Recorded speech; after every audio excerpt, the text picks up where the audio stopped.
Hey, Planner friends, it's Nia. Welcome to Life with Nia. Today we are planning out our budget for the month of May. I actually did my budget for May a while ago, but I'm filming it today. So you're going to see some things have already happened. But for this month, I think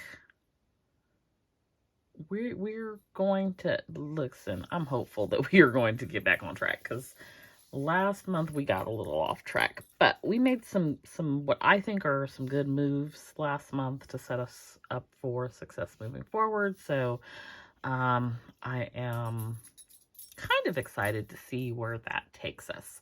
So for May, let's start with our goals.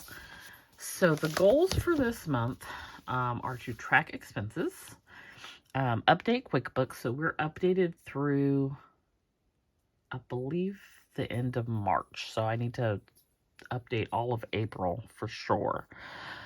And then I like to just keep working on it until I'm completely up to whatever date I'm working on. So I'm probably going to work on that this weekend. So I'll probably update through like May 6th or so. I just want to keep that updated so that it does not become burdensome right before quarterly taxes are due. Goal this month is to save $750, work on Shopify, Planner Sesh Box, pay off the new printer that was purchased. That was $888. Put $865 to the venture card, which I will talk about when we get to debt, and then have a this is a lofty goal, a $10,000 month with Studio Bliss Co. Like, that's never happened before. We've had the highest month we've had is an $8,000 month, which was not during Black Friday, ironically, or anytime around the holidays, which had been our busiest time, is generally like that end of the year holiday season. But I want to beat our best, and I think that this is a good month to sort of go for it. So you're going to see all kinds of awesome deals and things happening this month to move us towards that end. And then I have one box left, and I'm not sure what will ultimately end up going in there, but I think I'm gonna have one more goal for the month, one more financial goal. So that is this month's goals. Then for income this month, so we've got our normal paycheck. You're going to see in the future, I don't know if it'll be June because I'm paid once a month and they are slow as molasses in processing anything, but you will see either June or July that my income will go down. And the reason for that is I adjusted my whatever 457 401k, whatever, I don't even remember which one it is, but pre-tax I made the adjustment. So I think I'm gonna probably go down about maybe to 5,100. It shouldn't be a huge amount to my pay. I raised it once already this year. I'm raising it again, and I may raise it an additional time because I'm trying to lower my tax burden while also keeping more of my money. I was going to adjust my tax withholding, but my employer is special. And instead of using the IRS form, they like to use their own form.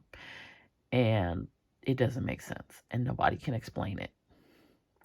And since I'm only paid once a month, I don't have time to be playing games with them trying to change stuff repeatedly when it takes a really long time to process anything. And I can't fool around with them and have my paycheck messed up. So I felt like the safest way for me to sort of conquer the problem is to change the amount that I'm contributing to my retirement. Um, it doesn't completely resolve the problem, but it'll lessen some of the burden. So, um, I say all that to say, you'll see my income go down in the next month or two. I also don't know if I will continue to receive this health stipend after June. Our contract is expiring. We're doing negotiations, and so we'll see what ends up happening with that.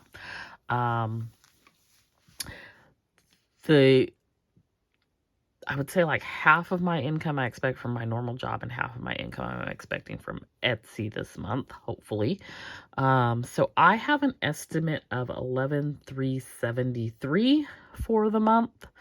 And so we are roughly halfway there with what has come in so far, which is our income from our job and 1 week of Etsy payments. We do have 5 weeks of Etsy payments this week because it is not a 5-week month, but a 5 payday month for Etsy. All right, so expenses, a little bit less things here because we consolidated some debt, so we'll talk about that in just a second. Nothing out of the ordinary going on expenses. It's pretty normal. Home utilities, debt, and my few little sub boxes and whatnot. Business expenses, nothing really out of the ordinary here either, with the exception of I've got to purchase boxes for the planner sesh box, journaling cards, those sorts of things. I've already spent a substantial amount of money 5 days into the month on art. And then there's some additional art that I'd like. I have a plethora of art and I need to stop purchasing it, but I cannot help myself.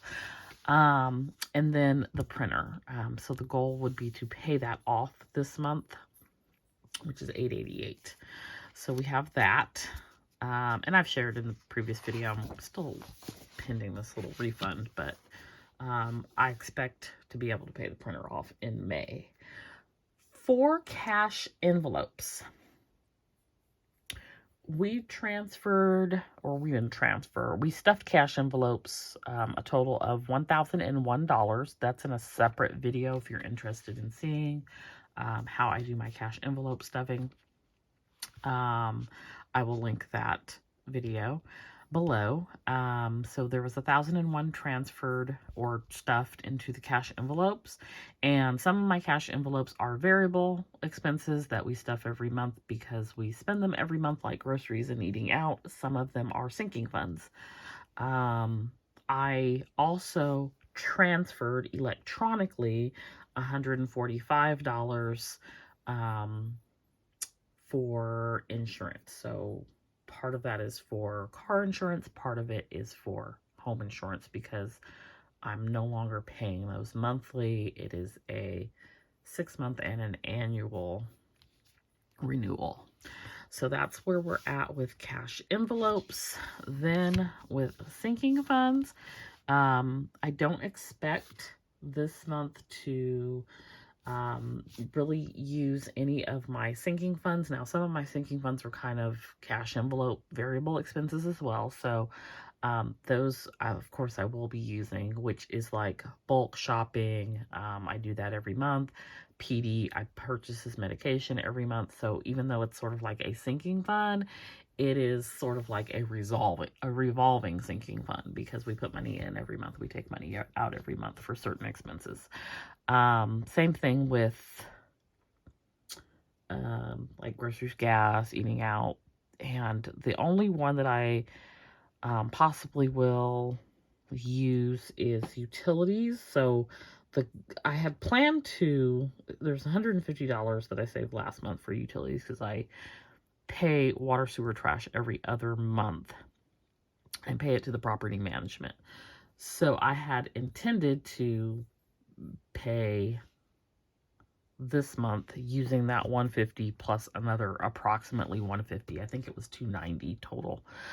So that it's not like so much every other month. I'll have half of it saved, but I ended up just paying the full thing, quite frankly, because I forgot to take the 150 with me when I went to the bank. So I may just go ahead and deposit that 150 that I have saved into my bank account to cover it, and use it towards like gas or electricity. Or I could just leave it for next month. I don't know. To be determined on that. We'll see at, mid-month or end of the month when we come back and check in. But no other sinking funds, like nothing is due at the moment for like the more long-term things. Things that are coming up are the P.O. box. I think that's due in June. And then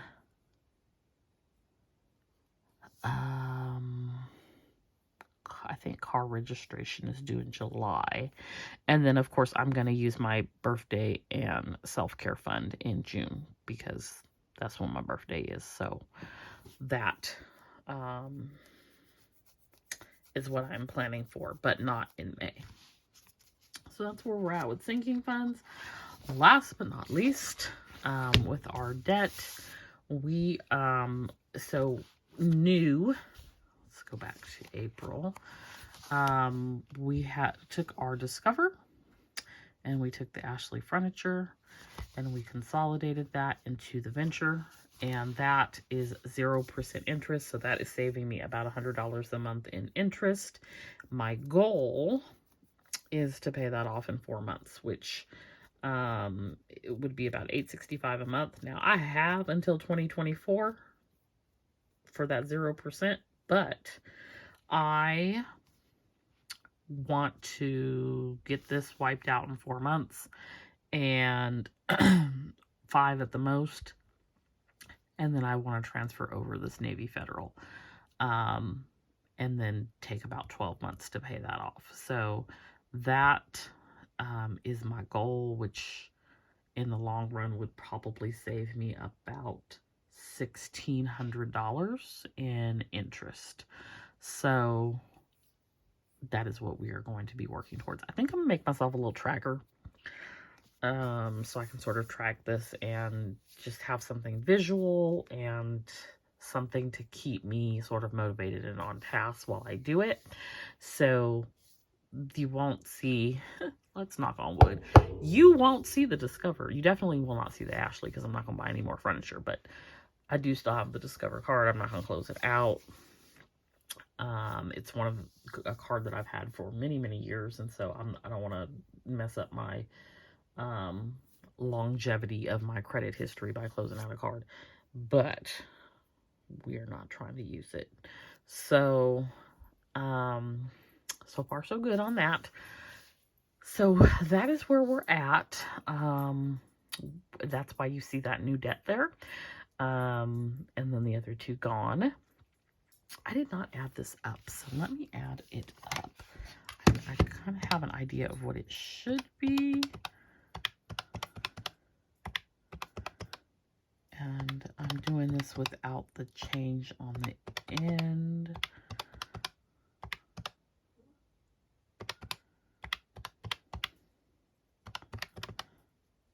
And I might have messed up. 28,663. I'm off by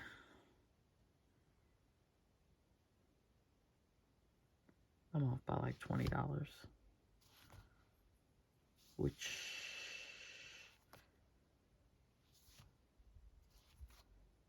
honestly is not worth my worrying about.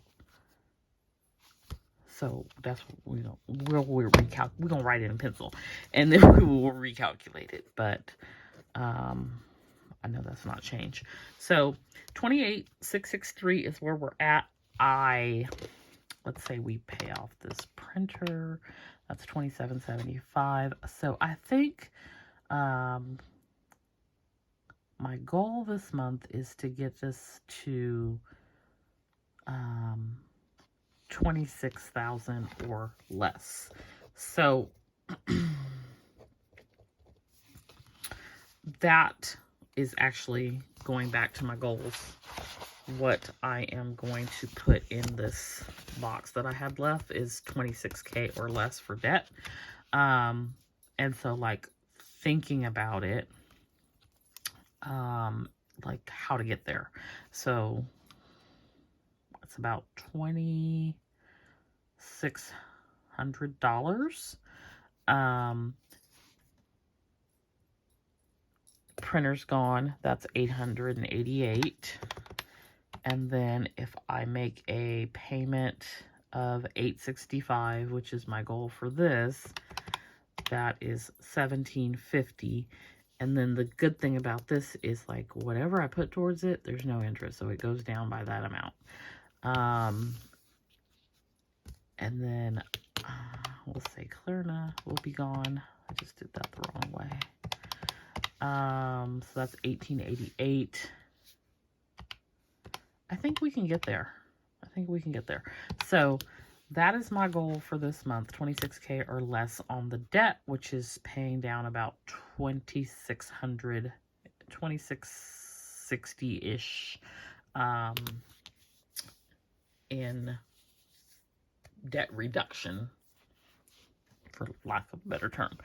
So that is what I'm working towards for that. So I'm looking forward to seeing how that, it's lofty for sure, but I think we can do it. So that is what we're working towards. And then of course we'll be doing our savings challenges to hit our goal of $750. I think I'm going to color in what's already been done on here in the previous months, but this will probably be the last month that we do the summer brunch savings challenge. So I'm gonna have to find myself a new savings challenge to start in June, and we'll see what the Budget Mom has to offer as well. And I don't have it in here, but I think I'm gonna put the candy jar here and continue on with that one as well.